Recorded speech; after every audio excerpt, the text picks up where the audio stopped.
l'âme est très importante. Et nous devons prendre soin.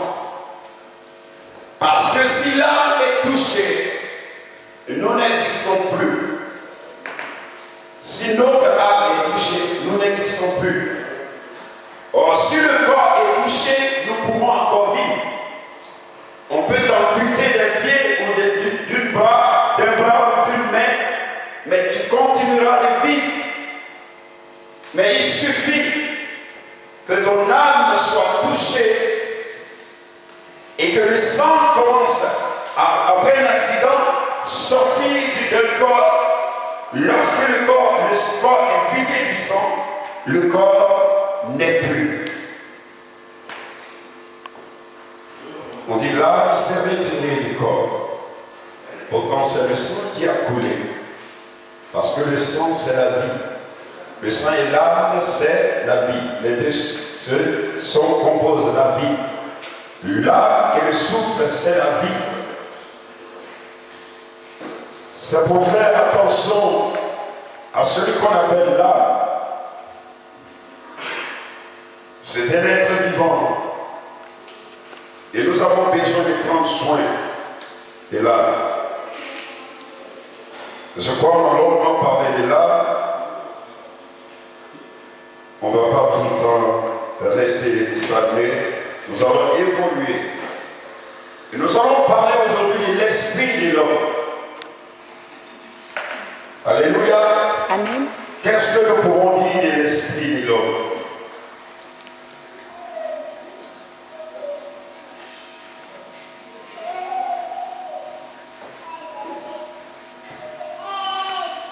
Je disais tantôt, en hébreu, esprit se dit Ruach. Ruach. R-O-U-A-H. En grec, c'est pneuma. P-N-E-U-M-A. C'est-à-dire vent, souffle, esprit. C'est ce que cela signifie. L'esprit, c'est le vent. L'esprit, c'est le souffle. L'esprit, c'est l'esprit. Amen. En hébreu et en grec, c'est ce que ça signifie. Merci, maman Florence, pour ta présence. Et la sœur, ma bien-aimée, aimée, que Dieu aime, que j'aime aussi, par la grâce de Jésus. Amen.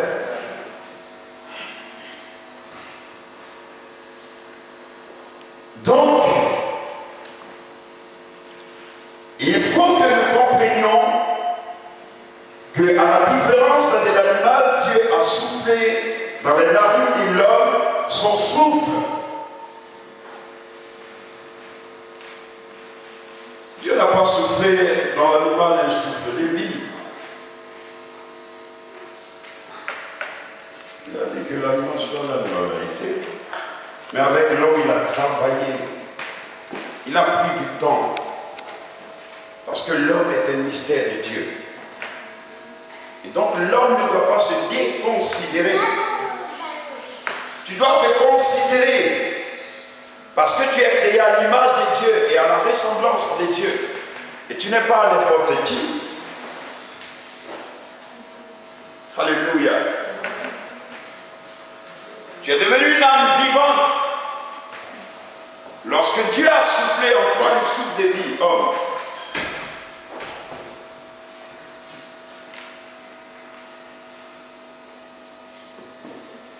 Et nous devons comprendre que l'esprit est la part de notre être qui nous permet d'avoir conscience de l'existence de Dieu et d'entrer en relation avec Dieu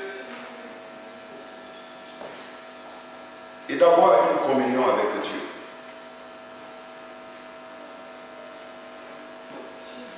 L'animal ne peut pas avoir conscience de l'existence de Dieu ni de chercher à entrer en relation avec Dieu.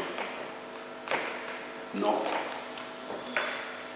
Mais l'homme a cette capacité que Dieu a mis. C'est ce qui le diffère de l'animal. Alléluia.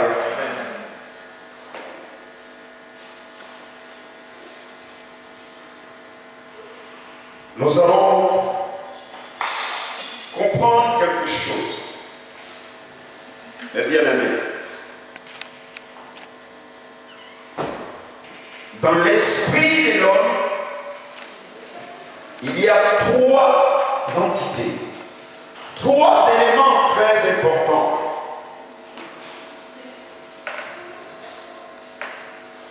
Il y a la conscience de l'homme. Il y a l'intuition. Il y a l'intelligence. Ces trois éléments régissent et font fonctionner l'esprit de l'homme. Alléluia.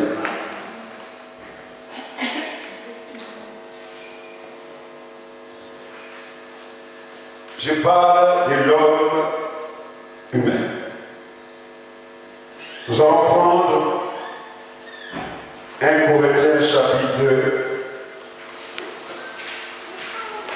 à partir du verset 12 au verset 16. Quelqu'un peut nous faire la lecture rapidement, ma Bible Henriette. 1 Corinthiens 2, à partir du verset 12 au verset 16. Ah, mon bien-aimé Rodrigue est là. Que le Seigneur te bénisse, frère.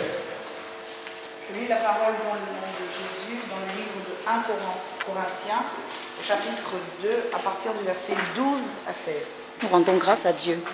Or, nous avons reçu non l'esprit du monde, mais l'esprit même qui vient de Dieu, pour que nous comprenions tous les bienfaits que Dieu nous a accordés par grâce. Et nous en parlons non avec les termes qu'enseigne la sagesse humaine, mais avec ceux qu'enseigne l'esprit. Ainsi, nous exposons les réalités spirituelles dans des termes inspirés par l'esprit. Mais l'homme livré à lui-même ne reçoit pas ce qui vient de l'esprit de Dieu. À ses yeux, c'est pure folie et il est incapable de le comprendre, car seul l'esprit de Dieu permet d'en juger. Celui qui a cet esprit peut, lui, juger de tout, sans que personne ne puisse le juger, car il est écrit: qui donc connaît la pensée du Seigneur et qui pourrait l'instruire? Mais nous avons la pensée du Christ. Amen. Amen. Au verset 14, mais l'homme naturel ne reçoit pas les choses de l'Esprit de Dieu, car elles sont une folie pour lui et il ne peut les connaître parce que c'est spirituellement qu'on en juge. Alléluia. Je voudrais parler de l'homme naturel. L'homme naturel. Nous sommes au niveau de l'homme naturel. L'homme naturel a certes une conscience, a certes une intuition et a une intelligence. Mais tout cela reste au stade humain. Alléluia. Et c'est humainement parlant que l'homme humain va agir. Parce qu'il est naturel. Je voudrais ressortir les deux aspects parce que Paul nous parle de deux personnes. Une personne qui est naturelle et une personne qui est spirituelle. Et nous sommes dans la lignée de la personne naturelle. Alléluia. Donc l'homme naturel, c'est celui qui n'a pas encore la connaissance de Dieu.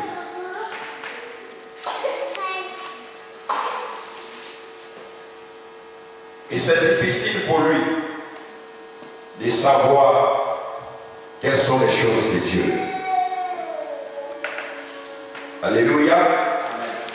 Quand l'homme était encore dans le jardin d'Éden, où il avait la grâce de communiquer avec Dieu, il savait les choses de Dieu.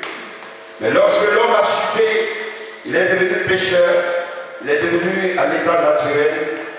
n'avaient plus la connaissance des choses de Dieu.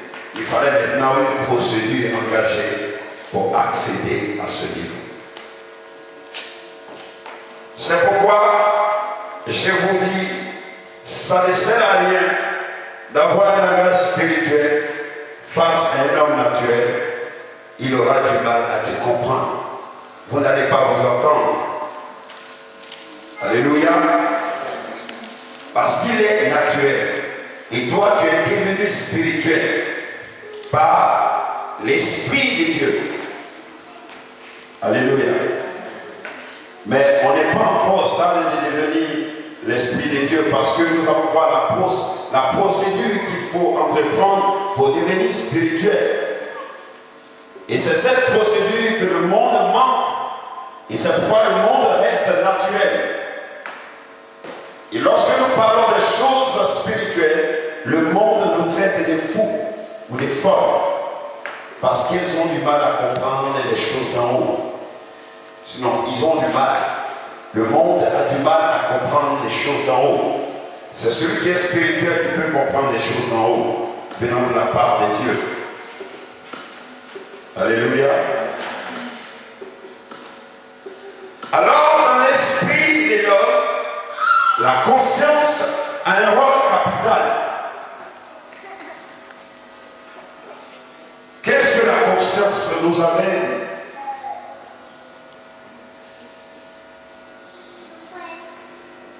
Alléluia.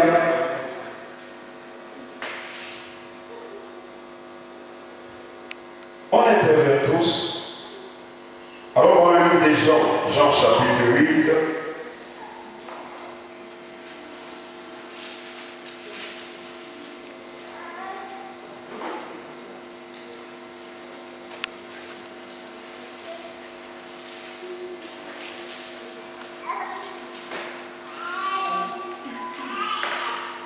Jean 8, 9, s'il vous plaît. Le temps ne nous suffit même pas. Oui, Henriette, je travaille aujourd'hui avec toi. Quelqu'un pour prendre Acte chapitre 24, verset 16.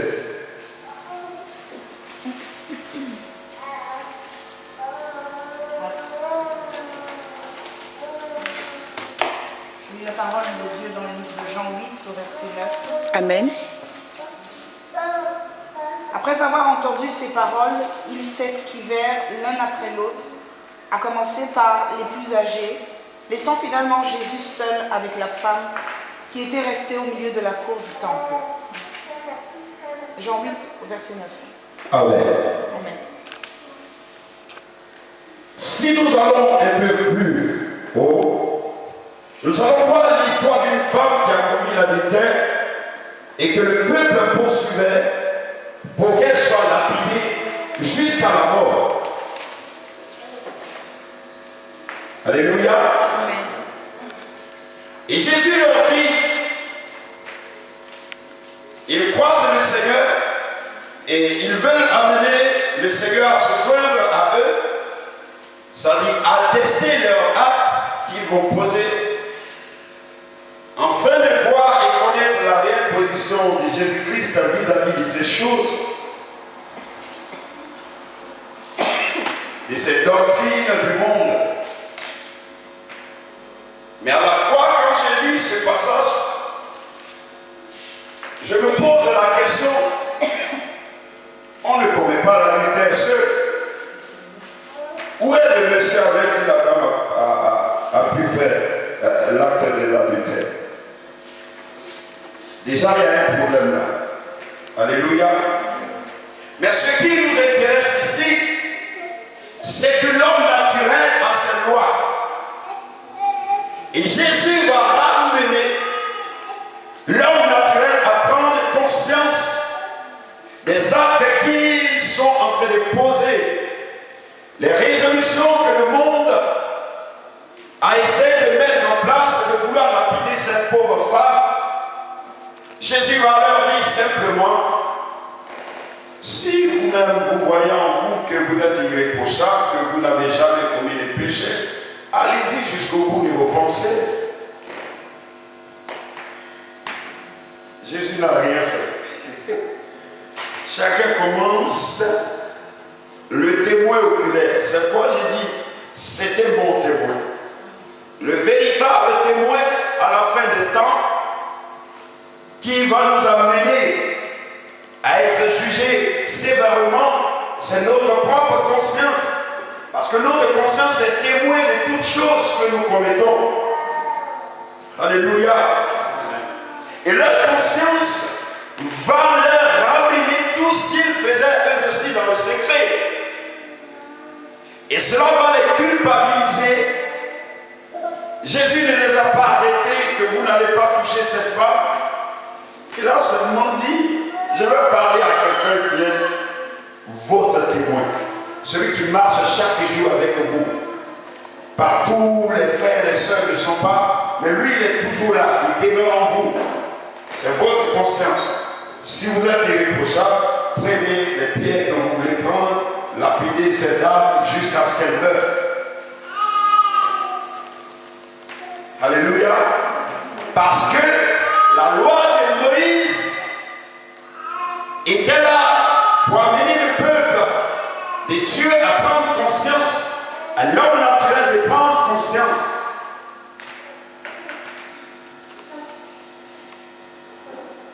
Si tu vas avec la femme de ton frère, tu l'as déjà connue. Et c'est un péché. Et Jésus vient et dit que non, si tu regardes maintenant très fort et puis tu convoitises la femme de quelqu'un ou une jeune sœur, dans ton cœur, tu l'as déjà connue. Alléluia. Et la conscience de ce monde va se retourner contre eux-mêmes et ils vont laisser la dame en paix, ils vont partir.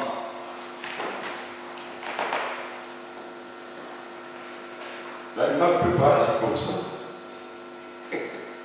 L'animal, si l'animal s'est engagé à tuer, il va les tuer. Et sans arrêt. Le lion, s'il s'est levé, il a affamé quoi que vous fassiez, il va prendre sa proie.